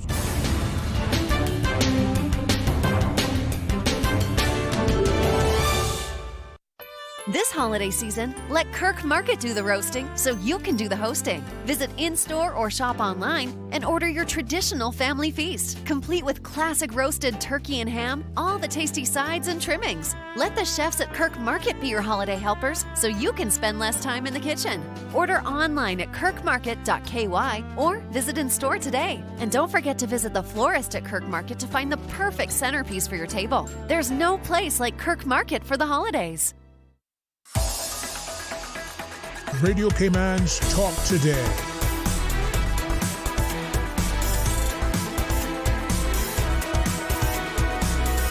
What is on your mind, Cayman?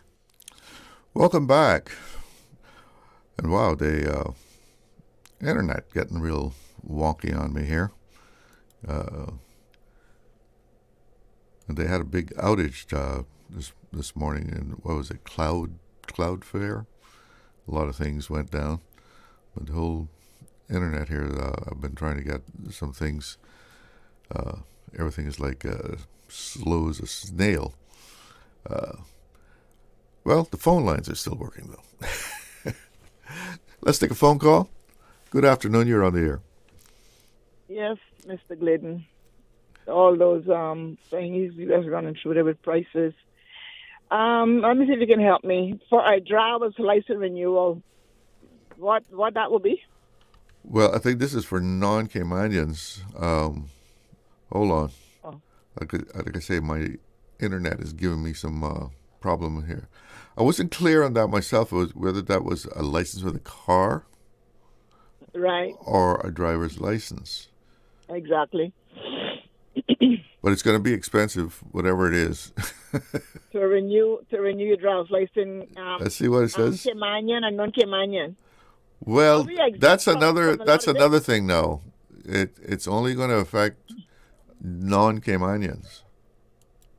Okay, Mr. Glidden, stick a You think pin that's there. fair? It says it's going to only affect the non-Caymanians. Okay, so that would be the people who's on work permits and Right. who has residence and still not considered Caymanian. Is it them? I would think so. Yeah. And those that got the law forms that don't have any Caymanian connection, would they consider non-Caymanians? Say that again. If they have a law firm. If there's a law firm going on here, right? Mhm. And they are non-Caymanians that work in there or own the law firm, what is their status to pay this big lump sum when it come in effect? And another question, when does this come in effect? Supposedly, some of these law firms has, let's say they got some permits now and they're good for, let's say, 3 years. Are they going to change that instantly or wait until that 3 years is up to let them start rolling into this figure that they're working on from now until, what is 2027? Is it 2028 or something they're trying to make this budget for? I may be wrong with the year, because I know into these things, this is something like a Bible. You got to be careful discussing politics and Bible because things get cross. Yeah, well, usually when they bring in the budget is for the 2026. Right. So I don't know whether the fees are probably effective then.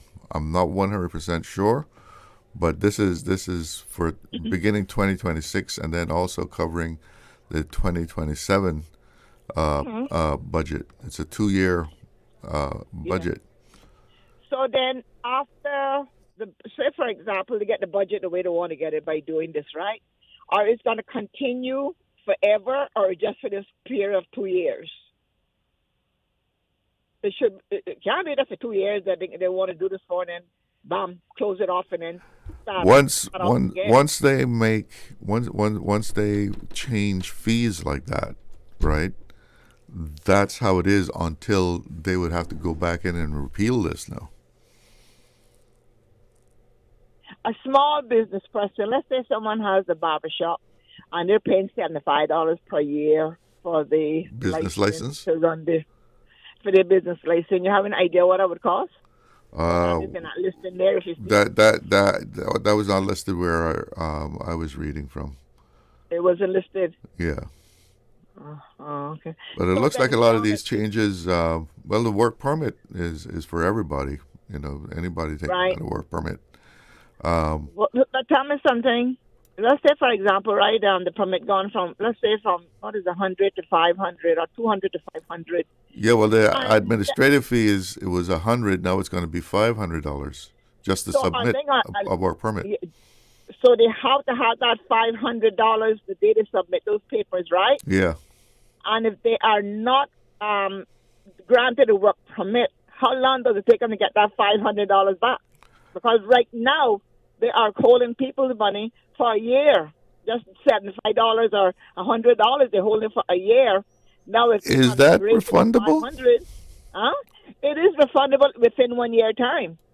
And if for you to get that back, you better make sure that you keep on your T's and Q's in regards to receiving that back. Because if you're going to wait for them to send you a check from Treasury, you sure the administrative fee is refundable though? Yes, my girlfriend has a business, and she. Or is that the fee that she put in for the work permit? The application form, the work permit form that she put in, she had to put in X amounts of dollars, and the permit was refused. The business license, it was refused, and they tell her and many more that they have to wait 1 year before they can refund that money. Mr. Glidden, what I want to say about that, right? Okay, let's say, for example, you go and put a 3-month work permit in for me, and either you take cash or whatever the case may be, and you go to the board like every couple of days of the week with these 3-month work permit, and you go back, they can call you, or you go back 3-4 days later to say it was not granted. Then they can tell you that you got to wait for a year for your money. Why can't they hold that money at least for 72 hours before they take that to Treasury and say, well, okay, Mary Alice, permit did not granted, we're going to call her to come pick up her check or her cash money. But a partner, whatever goes into immigration cash-wise, it must go over to the Treasury or the bank. Yeah, it goes into the general fund. It goes into the general fund, and then again, you got to wait a whole year, and you got to stay on your T's and Q's to make sure that you don't forget that date of that application that you put in to get back your $100. So what I'm asking you, I know you don't work in immigration, but I'm going to ask you all, like, what's on mind. You just got to tell me yes or no, or maybe. So now, if I go and put in that work permit, yeah, and I submit them with $500, and that has to be upfront, that $500, right? The 500, yeah. Upfront. Yeah. And not wait until see if it can be granted or not granted. It has to be submitted. No, that's why I'm wondering if it's actually refundable, because it is for the handling of the work permit, an administrative fee. That's to administer all the things that go along with putting the permit in. Now, I don't know if that's refundable. The fee for, like, if you're paying a fee for a certain type of job, and if that's not granted, I think that's refundable, because they want that when you put in the application, they want that also. When you put in application for a bartender, start up on a 3 month permit for that individual, and it's not granted, you're entitled to get the money back. The administrative fee? Yes, so when you if it's $75, they tell you that your permit has not been granted. Yeah, but there's a difference. There's a difference between the administrative fee and the work permit fee, you know. Mr. Glidden, I don't know which one it is. All I know that my girlfriend has a business, was rejected, and they kept her money, and they kept many other people's monies there, and said they got to wait a year to get reimbursed. So now, do we think that raising this to $500 from, let's say, from 100 to 500 for, let's say, I don't know, a construction guy or a helper or whatever, I don't know. The 500, I don't think it's not. It doesn't matter what it is. So then, if they're not granted the permit, then the $500 going on the tube. Is that what you think happened? Hold on, I had somebody else talking in my ear. What was your question?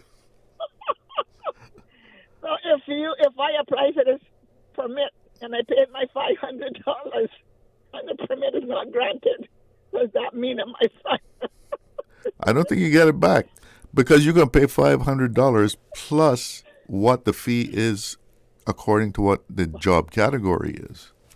Mr. Glidden, you talk about fire and brimstone, that immigration, when this thing goes in effect. You never give me no work permit, and you take my $500. It's an administrative fee. It's an administrative fee. It's not for the work permit. Right now, well, they better make sure that they explain everything to those people at that window and don't give them no receipt, telling them, here's your receipt, wait 5 days for your on your work permit to see if it has been granted. They better make sure to tell them, if your permit is not granted, your $500 is dead. Dead. You know, listen, I have to take a break. I have to take a break, okay? Thank you. Bye. Thank you for calling back.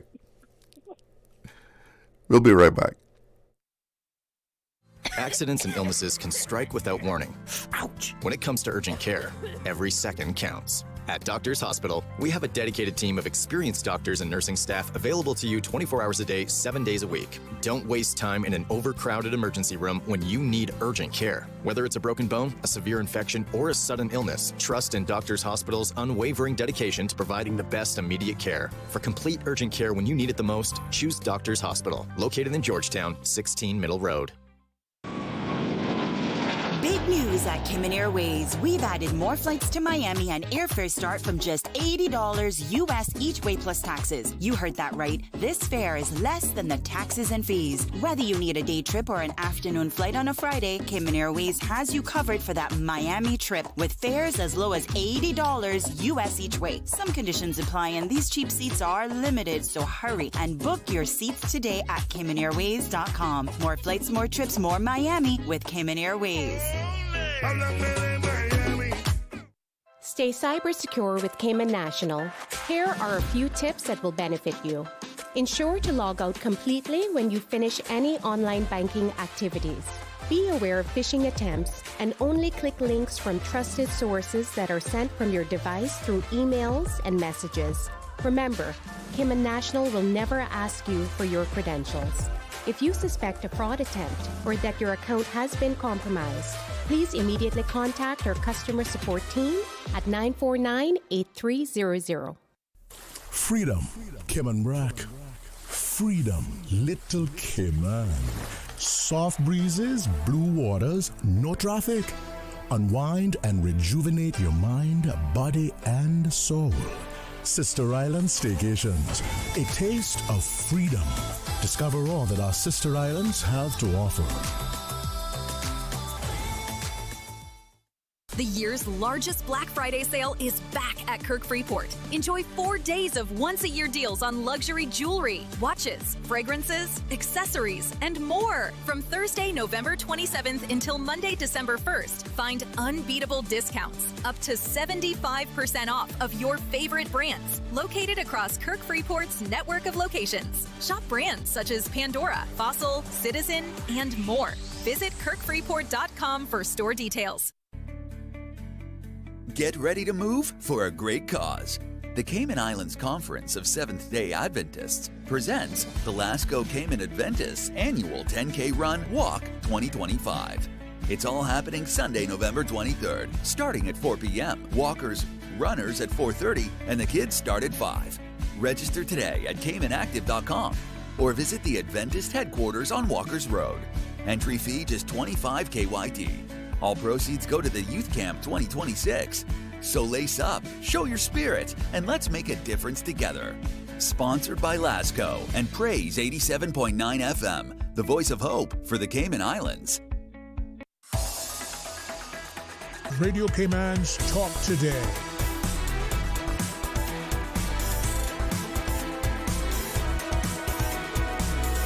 What is on your mind, Cayman? Welcome back. Let's go straight to the phone lines. Good afternoon. You're on the air. Hello. Hello. You're on the air with Talk Today. Yeah, I just wanted to make a concern. Is there any law pertaining to these motorcycles on the road? Are you talking about the scooters or actual motorcycles? I don't know if they're called scooters, but sometimes you see all two Filipinos on one riding without no helmet or anything, and I'm trying to understand. I'm not talking about a motorbike. I'm talking about these electric bikes with motors. The electric ones. Yeah, the electric ones. Back in the days when I was growing up, they used to have a license on the road to run those things, and they're running them now like crazy in the middle of traffic. Yeah. There's nothing done about it. As far as I know, if the bike can go, I'm not sure how many miles an hour it is.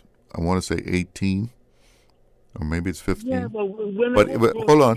If it can go that fast, right, then it is treated just as you would a motorcycle. Everything applies, and they should have insurance and wear helmets. All of that, the same, everything that applies to a motorcycle would apply to that.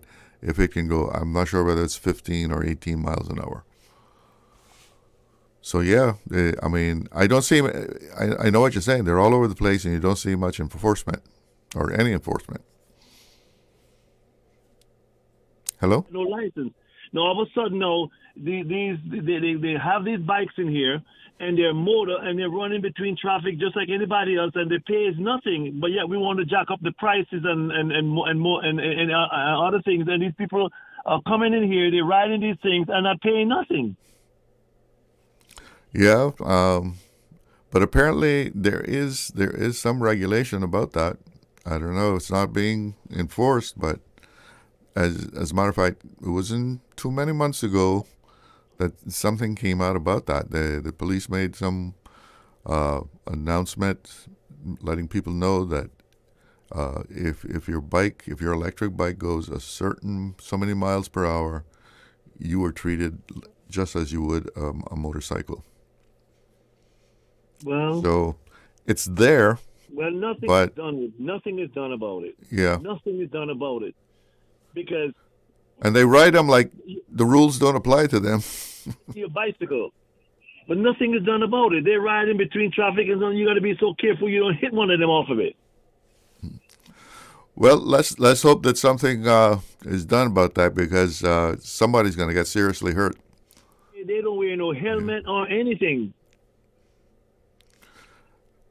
And I don't understand why the police commissioner or whoever it is just stand by and watch those things. I know he sees it because he's on the road like anybody else. I know he sees it and nothing is done.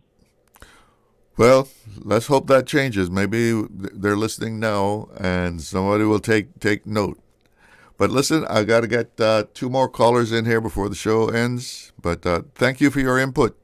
It's important that something be done about that. Have a good afternoon.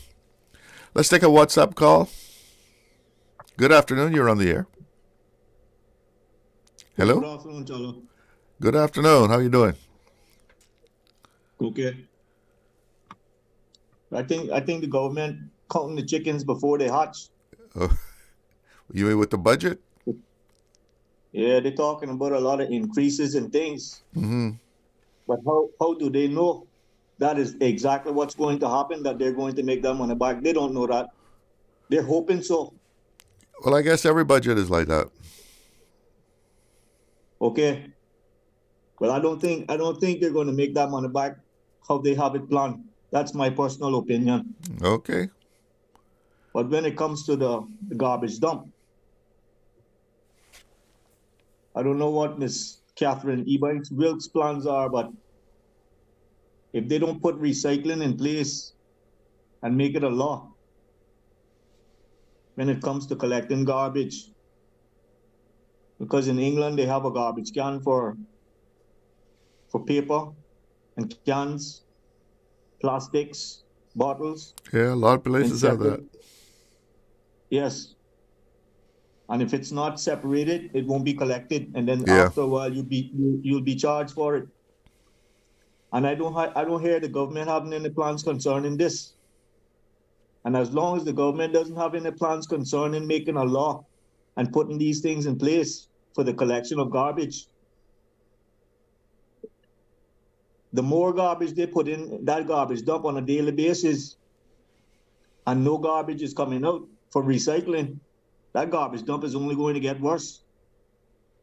And it's already a disgrace how so many governments from the past has allowed it to get that size. And it's becoming a very serious danger when it comes to sulfide, methadone, and gases building up inside that garbage dump. They're covering it up. They're covering it up with this grass. That's like sweeping the dirt under the carpet. Almost literally. Yeah, and they're trying to hide it, but the smell is so strong now. It's down by the Kirk supermarket. That shows you how strong the gases are inside that garbage dump. Mm-hmm. Yeah, And I've experienced that. I don't hear any plans concerning this garbage dump.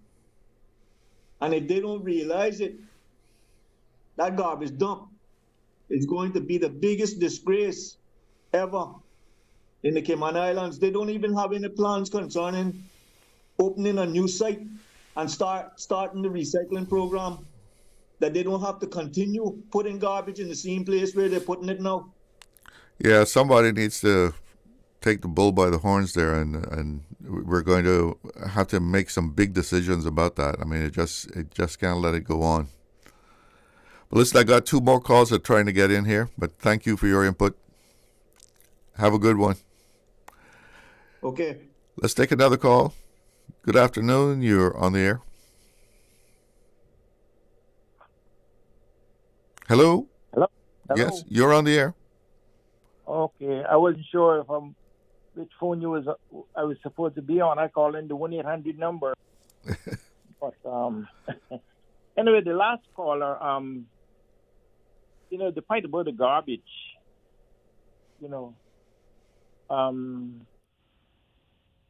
it's high time that more than me or him speak about this situation. And I am not saying that it is the cure for the problem on the garbage, but for God's sake, I mean, people in authority, you can't make a law, enforce the law like he's talking about in England.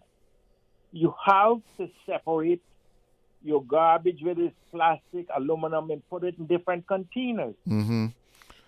And these people are well paid, and they what the Spaniards talk about, callao. They're dumb. They're not saying anything.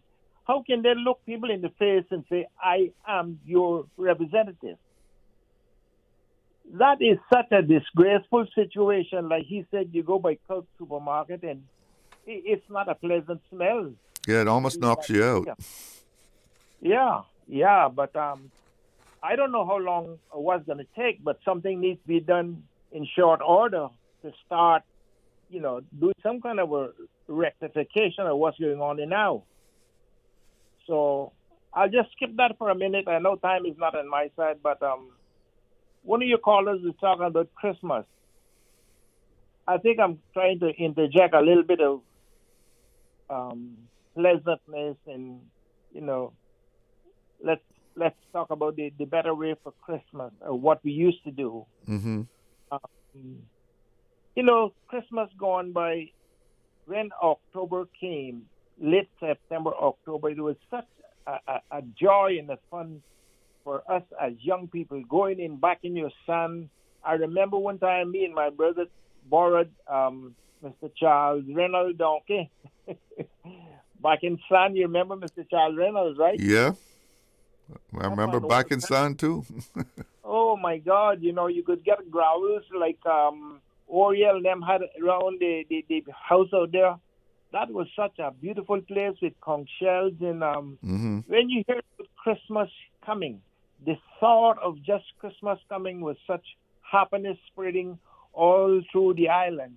People were so prepared. My father, he started doing farming when he returned from sea. We had bottlers, we had bananas, we had wangler, we had pigs, we had goats, we had cows, cassava, breadfruit. And I remember those days, the older people would have a lot of the houses up on stilts. So they would stand under the house and bury all kind of things, from potatoes to yams and everything under the sun. And they would stay there all Christmas. You didn't need no fridge. Man, it was something to really think about, that my father used to take engagements for beef and pork, whatever. From October, people would start coming in and asking the father, you're going to kill how many cows you're going to kill? Well, usually it's just sometimes two, but normally it's one. And we would have the list of the people that's coming down, and people wanted all parts of the cow. Man, it was such good fun. Like ducks and all them going marching. And when you hear about Christmas Eve night, oh, my God. I mean, it was such a pleasure those days. Those were the days. Oh, yeah. But let me see if I can get one more call in here before I have to go, okay? Good then. Sure, one, Charlie. Nice to hear you. Yeah, good to hear from you. Let's see if we can get one last call in here. Yeah, hello, you're on the air. You got about 2 minutes or less. Yeah, I know. I got about that. I like what the last caller was talking about. He should give me a call. Like I looking forward to seeing a little bit more community engagement with some of the new things that I have in mind. Mm-hmm. Talking about younger days. Man, I'm young right now, and I'm here trying to have good days right now. So, if anything, I could probably just like WhatsApp my phone number to you. You can probably reach out to the last caller. Oh, I don't know how to contact him though. I think I was a landline. Well, my phone number not a big secret. 929-4774. He probably would hear that. Okay. But, 2 callers before the last one. The guy that was talking about the scooters and. Yeah. I have one real big problem about these people using these scooters. And when I was growing up, I would have had my little pocket rocket or something confiscated for even driving in the neighborhood. So let me say one thing. I've noticed with a lot of them that they've been texting and riding at the same time in that's dangerous. It's bad enough for the drivers. I don't see why it shouldn't be bad enough for the bicycles as well. And these people, these little scooters, and these people are driving under the influence of alcohol all hours of the night. Let me make that pretty clear, because you have a few people that got these scooters in my neighborhood, and I can see it. And look here, when we identify it and look at them and tell them, yo, Primo, slow down or something like this, they look at you with the biggest smirk, like you feel like you just want to kick the bicycle down itself. They don't have any respect, and the authorities are not doing anything about them. I don't know if it's about the law that they can't chase them or pull them over, but they need to start doing something on them. These people need to have identifications and sanctions at least, because some of these people, they don't respect the rules of the road. They certainly don't, and you get the last word. Thank you for the call. Time is up here. One last thing. Someone WhatsApp up here saying that they understand that it's the sewage plant, not the dump. I don't know. I hadn't heard that before. You know, people talking about you could down on Eastern Avenue by Kirk's there, you can smell the dump. They're saying it's a sewage plant. Well, I'm not sure about that one. That's it for me. Thanks for tuning in. Thanks for calling. I'm Charles Glidden. Have a great afternoon. Talk Today is brought to you by Subway, open 24 hours in Countryside, Anderson Square in Georgetown, and Centennial Towers in West Bay. And by the Ministry of District Administration. Explore your history, explore your land, explore your sister islands. And Cayman Airways. Call them on 949-2311 to book your nonstop flights to Los Angeles and Panama. And Doctors Hospital. Peace of mind is important when life happens. Doctors Hospital, always there for you. Call 949-6066.